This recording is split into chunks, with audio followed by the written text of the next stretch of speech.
It's an interesting juggling act when I have three little girls and, a wife that works full time, and I feel like we live and die by our family calendar. Yeah. And like if stuff doesn't show up and like I have people booking stuff, I'm like, I can't.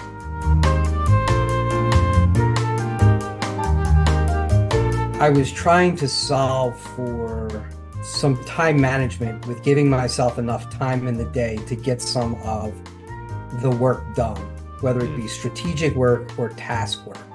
Coming from a company that I was at previously, very, very, very skeptical technologist, skeptical of everything. Like if they didn't build it, like it couldn't have been good enough, like it wasn't even possible. But like people like, man, this thing's pretty good. The gap that I had with not having the tool when I went from an organization that was on Google to an organization that was on Microsoft, I now have another piece of software that I bought and paid for that replicates my Microsoft calendar to a Google calendar so that I can use Reclaim. We'll fix that soon.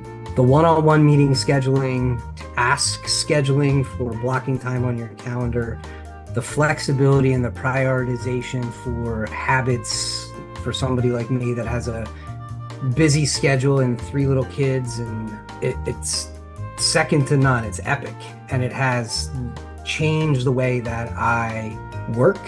It has changed the level of productivity that I contribute to the organization, and it has, at the end of the day, given me a better work-life balance.